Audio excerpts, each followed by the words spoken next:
اجداد کے درجات کی بلندی اپنے پیران نظام کے مقامات کی رفعت کے لیے بارگاہ رب العزت میں التجا کرنے کا موقع نصیب ہوا ہے۔ میرے انتہائی قابل احترام برادران طریقت، یہ کسی تفصیلی گفتگو کا موقع نہیں، نماز عصر کا وقت ہوا چاہتا ہے۔ میں ایک دو باتیں سے آپ کے اس کے حوالے سے حصول برکت کے لیے اور اپنے فرض منصبی کی ادائیگی کے لیے آپ کی خدمت میں عرض کرنا چاہوں گا۔ حضرات،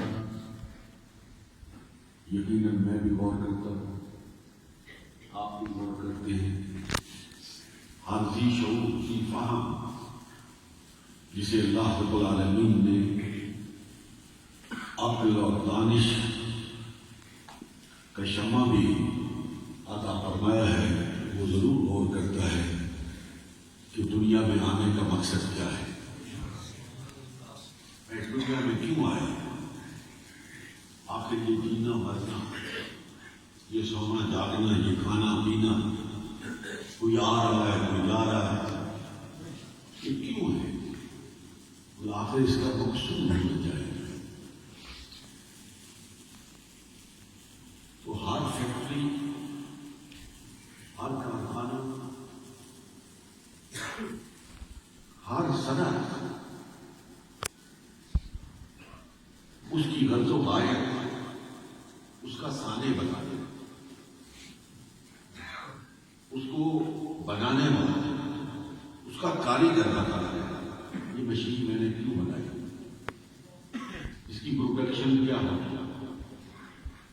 اس کا مقصد کیا ہے۔ تو اس انسان کا خالق کون ہے؟ اس کو کسی انسان نے بتایا، یہ کسی انسان کی کاریگری کا نتیجہ ہے؟ ہرگز نہیں۔ عقل والا بھی مانتا ہے، جو بالکل عقل سے محروم ہے وہ بھی جانتا ہے کہ یہ بنانے والا کوئی اور ہے،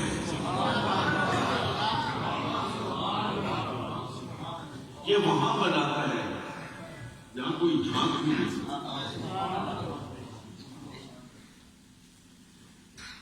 یہ اس ایک پانی کے قطرے کو بصارت، سماعت، گفتار، یہ عقل، یہ دانش، یہ بینش، یہ سب عطا کرنے والی کوئی ذات ہے جس نے مجھے پیدا کیا، آپ کو پیدا کیا، اور صرف پیدا نہیں کیا، رب نے فرمایا لقد خلقنا الانسان فی احسن تقویم۔ اس بھری کائنات میں نے اس حضرت انسان کو احسن تقویم بنایا، بہترین صورت میں۔ تو اس خوبصورت ترین مخلوق کو پیدا کرنا صرف کھانے پینے کے لیے تو نہیں کہ کچھ دن اس صفحۂ ہستی پر وہ وقت گزارے پھر چل گئے، نہ آنے کا کوئی مقصد، نہ جانے کا کوئی مقصد۔ تو اگر ایک کاریگر ایک چھوٹی سے چھوٹی مشین کو وجود میں لاتا ہے تو بغیر کسی مقصد کے نہیں لاتا، تو اللہ رب العالمین کے اس پورے کارخانے کو آباد کروا دیا بغیر کسی مقصد کے۔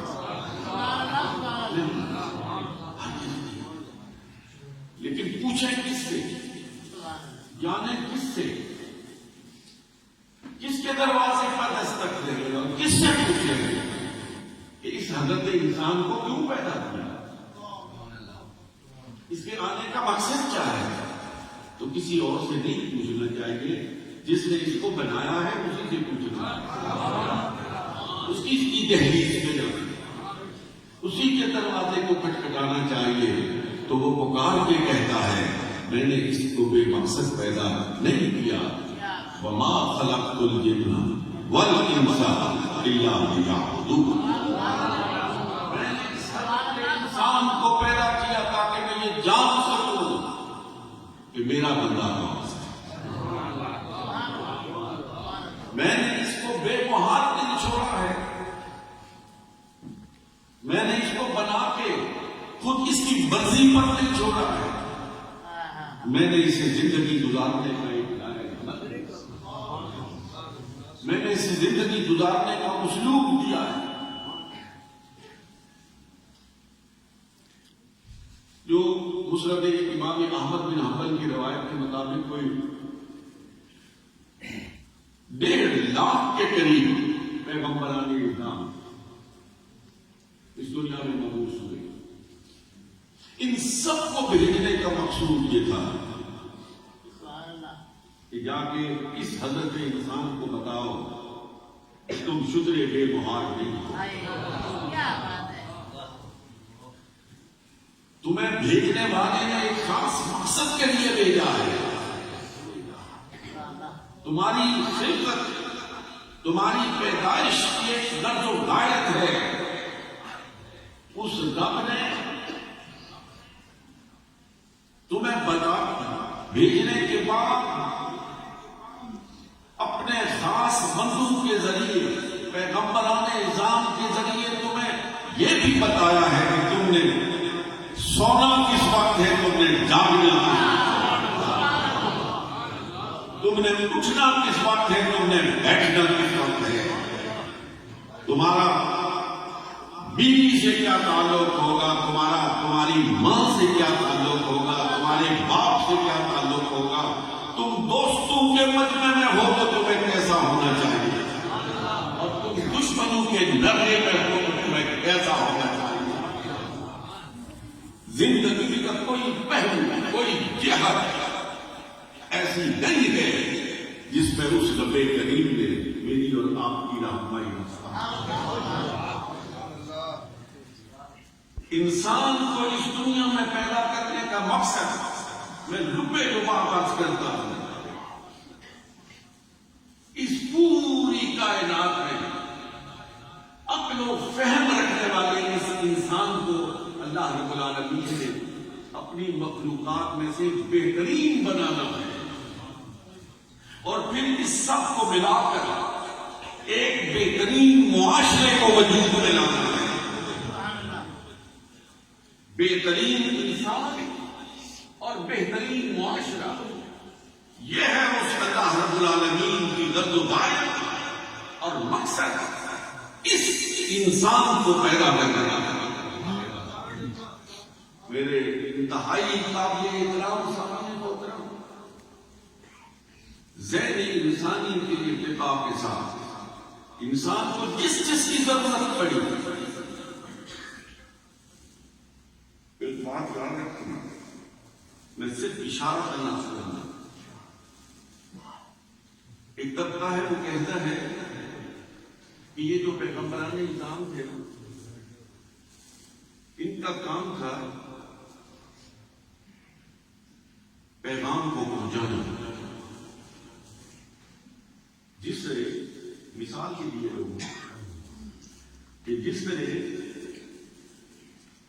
کوئی خط بھیجنے والا کسی کو خط لکھتا ہے تو درمیان میں نعوذ باللہ یہ لفظ بھی استعمال کر دیا گیا، ڈاکیا، ڈاک پہنچانے والا، تو اصل خط بھیجنے والا اور خط ہوتا ہے، ڈاکیے کا کام تو صرف اس خط کو پہنچانا ہوتا ہے، ایسا نہیں ہے، جہاں تو خط بعد میں لکھا گیا، پہلے پیدا کیا گیا، جتنے پیغمبران نظام اس دنیا میں مبعوث ہوئے ہیں ان کو جو خط دے کر بھیجا گیا وہ بعد میں لکھا گیا، اس خط کو لانے والے کو پہلے پیدا کیا گیا. اس لیے کہ بتانا مقصود یہ تھا کہ یہ وہ خط لانے والا نہیں ہے جو خط دینے کے بعد فارغ ہو جاتا ہے. یہ وہ خط لانے والا ہے جو خط لانے کے بعد بتاتا ہے اس میں لکھا کیا ہے. جو خط لانے کے بعد کہتا ہے نہیں سمجھ آیا تو میں سمجھاتا ہوں اس میں کیا کیا لکھا ہے. اس میں لکھا ہے واقعی السلام تم نماز کو قائم کرو. آیا سمجھ میں؟ نہیں آیا تو آؤ میں تمہیں بتاتا ہوں.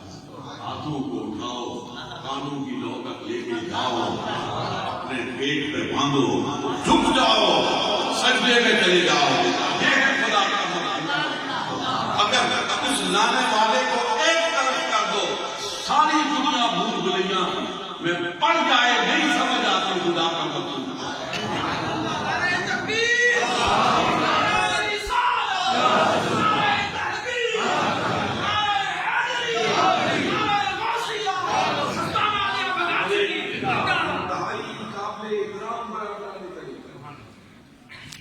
اللہ رب العالمین نے اس انسان کو, مجھے اور آپ کو پیدا کیا ہے. مقصود یہ ہے کہ جو کچھ اس نے فرمایا ہے, جو زندگی کا طریقہ اس نے بتایا ہے, اس پر عمل کرو. اور طریقہ سمجھنے کے لیے عقل کے حوالے نہیں کیا ہے, عقل کے حوالے نہیں کیا ہے, بلکہ کہا ہے کہ عقل کو دروازہ مصطفیٰ پہ جا کے قربان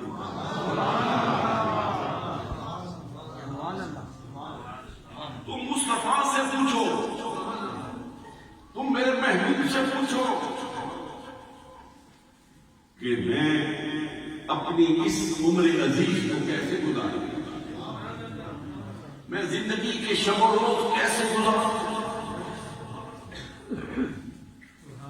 اور یاد رکھو میں نے اپنے محبوب کو اتنا ہمہ جہت بنایا, اتنا ہمہ پہلو بنایا کہ یہ ہو نہیں سکتا کہ تم کوئی سوال لے کر در رسول پہ جاؤ اور وہاں سے خالی ہاتھ. تم حاکم ہو, تم محکوم ہو, تم کاشتکار ہو, تم کسی بھی زندگی کے شعبے سے تعلق رکھتے ہو, رہبری اور رہنمائی کے لیے میرے محبوب کے دروازے پہ آ جاؤ. کامیابی اور کامرانی تمہارے قدم ہوئے. حضور نبی کریم رسول رحیم علیہ السلام کی تعلیمات کو مجموعی طور پر جب آپ دیکھتے ہیں تو ایک چیز پر ارتکاز نظر آتا ہے. حضور علیہ السلام کی تعلیمات کا محور اور مرکز کیا ہے؟ تزکیہ نفس, انسان کے باطن کو صاف کرنا. میں صرف ایک دو اشارے سے اشارہ. علماء اور حکماء کہتے ہیں کہ ایک فکر ظاہر ہے, یہ ہدایہ ہے, یہ حدودی ہے, یہ کنز الدقائق ہے, اس میں بڑے بڑے مسائل ہیں. یہ فکر ظاہر ہے اور ایک فکر باطن ہے. فکر ظاہر, بس صرف ایک جملہ کہنا چاہتا ہوں. فکر ظاہر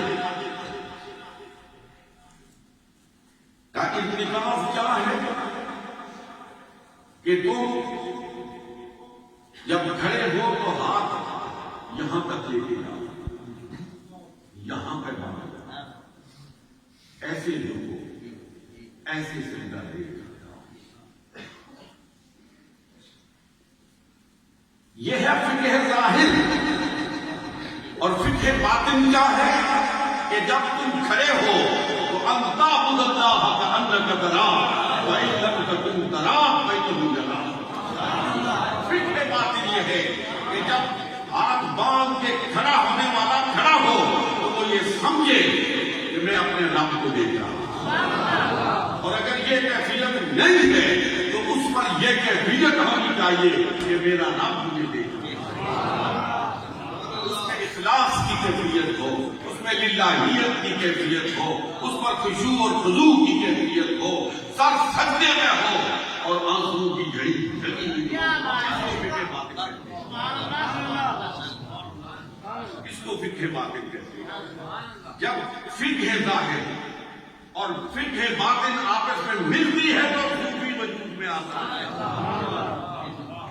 جب فقہ ظاہر اور فقہ باطن ملتی ہے تو پھر صوفی وجود میں آتا ہے، پھر جنید بغدادی نظر آتا ہے، پھر معین الدین چشتی اجمیری نظر آتا ہے، پھر داتا علی حجویری نظر آتا ہے۔ یہ بڑے عجیب لوگ ہیں۔ پھر کسی کا شعر ایسے اچانک میرے ذہن میں گردش کر رہا کہ تیرے در کے جو فقیر ہوتے ہیں، تیرے در کے جو فقیر ہوتے ہیں، آدمی وہ بے نظیر ہوتے ہیں۔ پھر جب وہ اس مقام اور منزلت پر فائز ہوتے ہیں تو حضرت مرزا مظہر جانا رحمت اللہ تعالی علیہ سے اس وقت کے بادشاہ نے کہا کہ حضرت جی میرا دل چاہتا ہے کہ میں اپنی بادشاہی آپ سے بانٹوں، اپنی بادشاہی آپ سے بانٹ لوں، آدھی میں رکھ لوں آدھی آپ رکھ لیں۔ مسکرائے سلسلہ عالیہ نقشبندیہ مظہریہ کے ماتھے کا جو پر حضرت مرزا مظہر جانا رحمت اللہ تعالی علیہ فرماتے ہیں قرآن نے تو کہا ہے قل اے میرے محبوب ان لوگوں سے کہہ دیجیے متاع الدنیا الا قلیل، کیا بات ہے، کہ یہ پوری کائنات، یہ ساری دنیا یہ تو متاع قلیل ہے، بہت چھوٹی سی چیز ہے۔ تو اس چھوٹی سی چیز میں سے جو کروڑواں حصہ تجھے دیا گیا ہے اس میں سے میں کیا بانٹوں؟ یہ بڑے عجیب لوگ ہوتے ہیں، یہ بے نظیر ہوتے ہیں۔ ایک دمشق کے رہنے والے صوفی تھے سعید الحلبی، ان کے پاس حاکم وقت آئے، یہ بیٹھے ہوئے تھے مجلس میں اور پاؤں پسار کے بیٹھے ہوئے آرام سے بے تکلف انداز میں بیٹھے ہوئے۔ وہ آیا جو وہاں پہ صاحبان بیٹھے تھے، انہوں نے تعارف کروایا حضرت جی یہ حاکم شہر ہے، فرمایا آؤ بیٹھو۔ وہ بیٹھ گئے، آپ نے جس طرح گفتگو فرماتے تھے جاتے ہوئے بہت متاثر ہو گیا تو اشرفیوں کی ایک تھیلی آپ کی خدمت میں نظر کرنا چاہیے۔ آپ نے ادھر دیکھا، مسکرا کے فرمایا جو پاؤں پھیلانا جانتا ہوگا وہ پھر ہاتھ نہیں پھیلانا، پاؤں پھیلانا جانتا ہوگا ہاتھ نہیں پھیلانا۔ یہ جب تزکیہ ہو جاتا ہے تو پھر خواجہ عبدالرحمن، پھر حضرت مولانا محمد جعفر ہے، پھر ان کی زبان میں اللہ رب العالمین وہ تاثیر پیدا کرتے ہیں کہ میری گفتگو کی طرح ایک کان میں پڑی دوسرے کان سے نکل گئی نہیں، وہ کان میں پڑتی ہے اور لوہے دل پر منتظم ہو جاتی ہے۔ پھر یہ ہوتا ہے کہ نہ کوئی پراپیگنڈا ہوتا ہے، نہ کوئی اعلان ہوتا ہے۔ یہ جو بیٹھے ہونا، میں آپ کو آپ کے مرشد کی ایک بات سنا، میں نے ابھی تو میں روٹی دنیا والا ہو گیا، وہ رستہ میں نے بھی کسی حد تک چھوڑا ہوا ہے جو ہمارے اجداد کا رستہ۔ یہ بڑے عجیب لوگ، یہ بے نظیر لوگ۔ میں نے ان کی خدمت میں عرض کیا کہ اگر آپ اجازت دیں تو ہم اخبار میں اشتہار دیں گے اس چیز کا، اس کی ضرورت۔ میں نے کہا جی یہ عرس فروش کے لوگ شکایت کرتے ہیں کہ عرس ہو جاتا ہے ہمیں پتہ ہی نہیں ہوتا۔ فرمایا جن کو پتہ نہیں ہوتا ان کو بتانے کی ضرورت بھی نہیں، بتانے کی ضرورت نہیں۔ میں نے کہا کہ یہ سارے لوگ جو ہیں یہ آپ کی روحانی اولاد ہے، وہ چاہتے ہیں ہمیں خبر ہو ہم حاضر ہوں. اس پہ پھر فرمایا جس اولاد کو اپنے اجداد کے مرنے کی خبر نہیں ہے ایسی اولاد کو بتانے کی کیا ضرورت ہے. فرمانے لگے یہ اوشری ایصال ثواب کی مجلس ہے. ایصال ثواب کی مجلس ہے، کوئی تعداد دکھانا تو مقصود نہیں. کیا بات ہے، کیا بات ہے. جن کو پتہ چل گیا وہ آ جائیں گے، دعا میں شریک ہو جائیں گے. جن کو نہیں پتہ چلا وہ گھر میں بیٹھ کے دعا کر دیں گے. اور اگر اگلے سال ان کو موقع ملا تو پھر وہ آ کے دعا میں شریک ہو جائیں گے. یہ مناسب ہے. تاکہ زندگی میں انہوں نے کبھی اجازت نہیں کروائی کہ کوئی اشتہار نکالا جائے یا کوئی اخبار میں نکلا کسی قسم کا کوئی فرق ایجنڈا کیا جائے. لیکن میں آپ سے ایک عرض کرنا چاہتا ہوں، یہ بغداد شریف یہ پہاڑوں کے درمیان میں ایک چھوٹی سی بستی. اب تو یہاں پہ آنے جانے کے راستے ہیں. ابتدائی عمر میں نے بھی دیکھا اور یہ پرانے سارے ساتھی حضرت کے بیٹھے ہوئے ہیں، یہ جانتے ہیں کہ یہاں کوٹے سے آگے کوئی راستہ نہیں تھا. کوٹے سے پیدل، جنڈی سے پیدل، بٹور سے پیدل، ترنوج سے پیدل، اور اکثریت کوٹا سے پیدل آتی تھی. ان کو لانے والا کون تھا؟ ان کو یہ راہ دکھانے والا کون تھا؟ ان کے دل میں یہ محبت ڈالنے والا کون تھا؟ حدیث قدسی ہے، رب کریم ارشاد فرماتے ہیں کہ جب میں کسی بندے کو پسند کرتا ہوں تو پھر میں کہتا ہوں جبریل امین فلاں جگہ ایک چھوٹی سی بستی ہے، وہاں میرا ایک درویش بیٹھا ہوا ہے، میں اس سے محبت کرتا ہوں، تو بھی اس سے محبت کر. جبریل امین خوش ہو گئے، 7ویں آسمان پہ اعلان کر کے 7ویں والے چھٹے پہ 5ویں، 4تھے، 3تھے، دوسرے، پہلے. اور روایت میں آتا ہے کہ پہلے آسمان والے فرشتے پھر زمین پر اترتے ہیں اور لوگوں کے دلوں میں ڈالتے ہیں کہ فلاں اللہ کا بندہ ہے جسے اللہ محبت کرتا ہے. اللہ کے بندوں تم بھی اس سے محبت. پھر کسی media, electronic media, print media کسی کی ضرورت نہیں ہے. پھر دلوں میں ڈالنے والی کو آسمانی محبوب ہوتی ہے.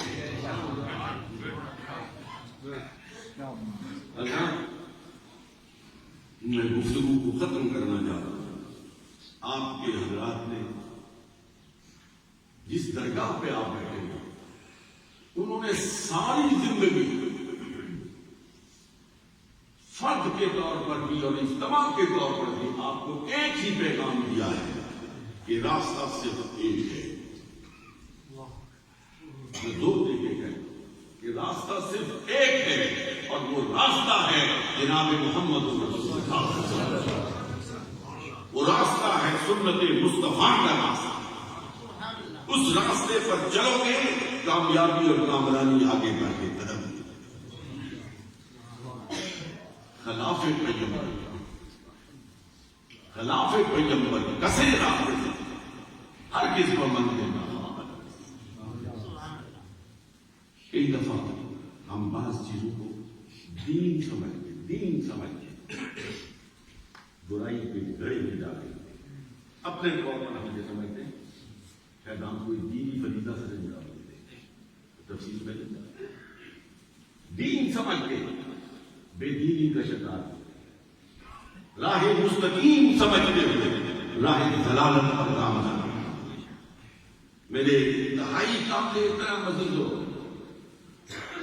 دو چیزیں حضور نبی کریم صلی اللہ علیہ وسلم نے فرمایا. یہ روایت کئی طرق سے. ایک روایت یہ ہے کہ ترکت فیکم امرین لن تضلوا ما تمسکتم بہما کتاب اللہ و سنت. اے میرے امتیوں میں دو چیزیں تم میں چھوڑ کے جا رہا ہوں. ایک کتاب اللہ اور دوسری اپنی سنت. اگر اس کو پکڑے رکھو گے کبھی گمراہ نہیں. کبھی گمراہ نہیں۔ دوستو قرآن بھی ہمارے پاس موجود ہے، اسی طرح موجود ہے جس طرح قرآن ہے۔ نوجوان بیٹھے ہو، ایک بات یاد رکھو، اس وقت قرآن آسمان سے نازل ہونے والی کتابیں منزل من اللہ، اگر کوئی کتاب اپنی اصلی شکل میں محفوظ اور موجود ہے تو وہ صرف اور صرف وہ کتاب ہے جو میرے ہاتھ میں ہے، جو آپ کے ہاتھ میں ہے۔ کتنے خوشی سے، کتنے بیدار وقت ہو۔ کوئی قوم بڑی سے بڑی، سب سے زیادہ عادت یہ اعتبار سے عیسائی نہیں کہہ سکتے کہ یہ جو انجیل مقدس ہاتھ میں اٹھائی ہے وہی ہے جو حضرت عیسیٰ علیہ السلام پہ نازل ہوئی۔ لیکن بغار شریف کی بستی کا کوئی بکریاں چلانے والا پورے دعوے کے ساتھ کہہ سکتا ہے یہ جو میرے ہاتھ میں کتاب اٹھائی ہوئی ہے نا، یہ وہی ہے جو محمد عربی کے کر دیا۔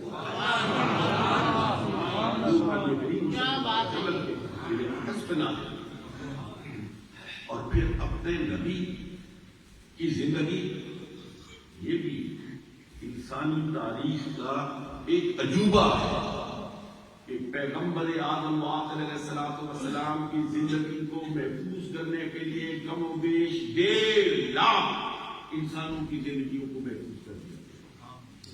بندے اسماء و رجال کو دیکھیں، 1.5 لاکھ صحابہ کرام کی زندگیاں جنہوں نے حضور کی زندگی کو روایت کیا ہے، ان کی زندگیوں کو بھی منظم کر دیا گیا، منضبط کر دیا گیا۔ آپ علیہ السلام جب ہنستے تھے، آپ نے کوئی دنیا کا ایسا شخص دیکھا، ایسی ہستی دیکھی کہ جس کے عقیدت مندوں نے ہنستے ہوئے اس کے دندان مبارک بھی گر لیے ہوں کہ جب وہ ہنستے تھے تو کتنے دندان مبارک نظر آتے تھے، کتنے نظر نہیں آتے۔ جب وہ یاد کرتے تھے کون سا قدم پہلے اٹھاتے تھے، کون سا قدم بعد میں اٹھاتے تھے، اٹھنے کا انداز کیا تھا، بیٹھنے کا انداز کیا تھا، کھانے کا انداز کیا تھا، سونے جاگنے کا انداز کیا تھا۔ اب اس پہ میں اور آپ عمل نہ کریں تو پھر قصور کس کا ہے؟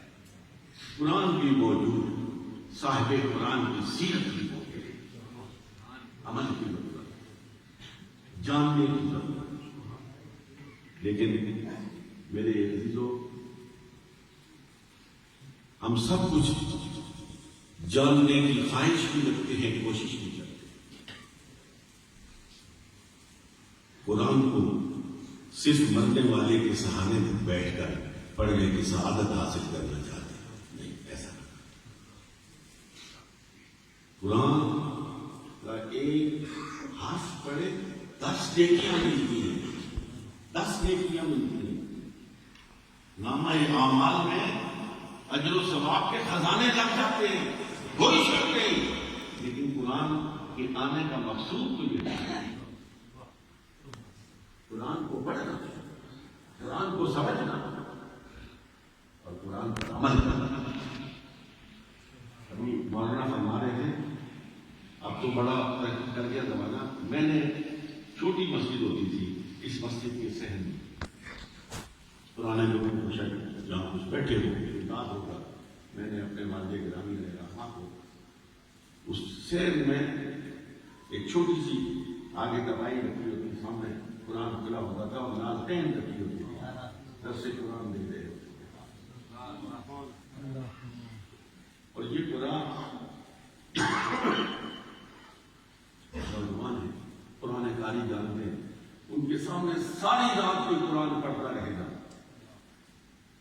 تو جب وہ ختم کرتا تھا تھوڑا جو ہو سناؤ، تھوڑا جو نصیر صاحب سے کمی میں ملاقات ہوئی، صاحب میرے گھر بیٹھو، حضرت نے کہا کوئی نعت سناؤ، آپ ایک نعت کرو، میں اور پڑھو، پھر انہیں اور پڑھی، اور پڑھو، پھر انہیں اور پڑھی، تو فرمایا اور پڑھو، نظرالدین صاحب کا ایک انداز تھا ان کا بے بات ہے نا آگے وہ کہنے لگے اور تو سر رجے تھے کہ کوئی کیا بات ہے کیا کہہ رہے نہ وہ قرآن سنتے ہوئے لگتے تھے نہ وہ نعت سنتے ہوئے لگتے تھے اور یقین کیجیے وہ تو مزہ دیتے تھے وہ اگر سامنے ہونا اور قاری قرآن پڑھ رہا ہو اور نعت خان نعت پڑھ رہا ہو قرآن سننے کا بھی مزہ آتا تھا نعت سننے کا بھی مزہ آتا تھا وہ ایک عجیب سا سما ہوتا اپنے بچوں کو قرآن پڑھاؤ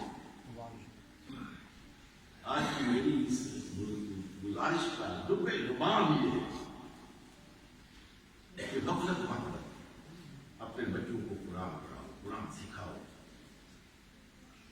ان کو دین سکھاؤ بڑا مشکل واقعہ ہے بہت مشکل ہے پھر بعد میں آپ پچھتائیں جب ڈور ہاتھ سے نکل جائے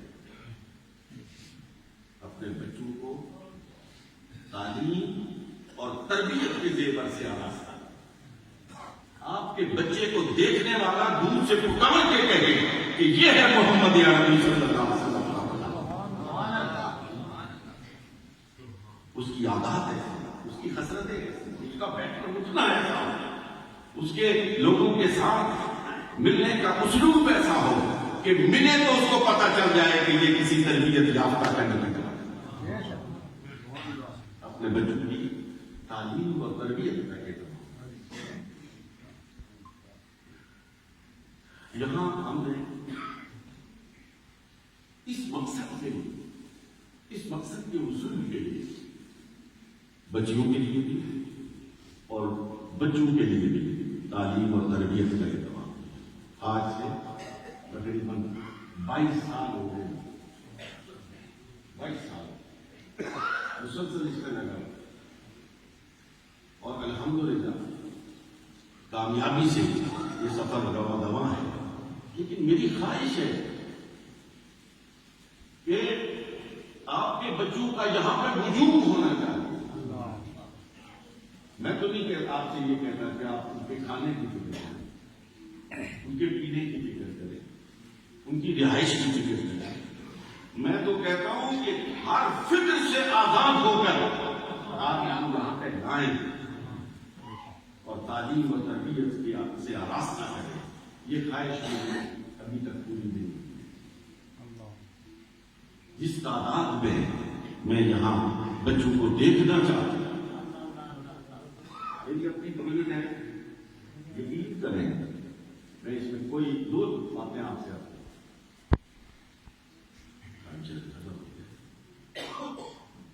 کہ جب میں نماز پڑھتا ہوں نا کبھی مسجد میں جب ہوتا ہوں یہاں اور میں سلام پھیرتا ہوں السلام علیکم ورحمۃ اللہ تو میں ادھر بچوں کی ساتھ دیکھتا ہوں السلام علیکم ورحمۃ اللہ میں ادھر بچوں کی ساتھ دیکھتا ہوں میں کہتا ہوں شاید کے بخشش کا ذریعہ آتی ہے اور جب بھی اللہ رب العالمین کی طرف بے شمار نعمتیں ماں کیسے ماں سوا دیا ہے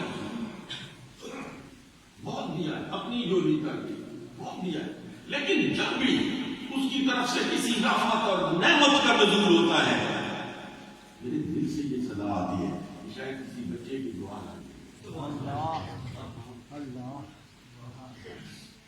اللہ رب العالمین مجھے آپ کو صراط مستقیم پر کام کرا ایمان کی روشنی کے ساتھ ہم زندگی کا سفر طے کریں اور ایمان کے ساتھ اس دنیا سے اس کے رسول کے نور کو ساتھ لے کر اس دنیا سے رخصت ہو کوئی چیز کام نہیں ہے اللہ اکبر یہاں طرف سے نام جو مرضی آپ ہو جائے قدر رکھو جو بھی رکھتے ہو رکھو لیکن ذرا تھوڑا سا غور کرو نا مٹی کا ایک گڑائی کھودتے ہو نا وہ تو ہم قبر انور بھی کہتے ہیں قبر بھی کہتے ہیں اور بے شک وہ انور بھی ہوتی ہے انور بنانا چاہیے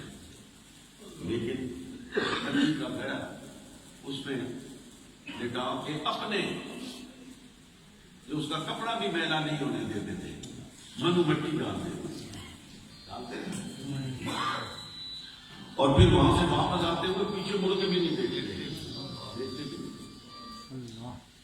لیکن یاد رکھو، یہ سارے آ جاتے ہیں، یہ سارے آ جاتے ہیں، پیچھے مڑ کے بھی نہیں دیکھتے ہیں، لیکن وہاں ایک ہے جو آ جاتا ہے، ایک ہے جو آ جاتا ہے، بس اس پہ صبح درود بھیجو، شام درود، رات کو درود بھیجو، میں سو جاؤں یا مصطفیٰ، میں سو جاؤں یا مصطفیٰ کہتے کہتے کھلے بس اس کیفیت میں جب تم دنیا سے رخصت ہو گئے، لحد میں عشق رخ شاہ کا دام لے کے چلے، تم پہ قربان، لحد میں عشق رخ شاہ کا دام لے کے چلے، اندھیری رات تھی چراغ لے کے چلے۔ اللہم صلی وسلم وبارک علی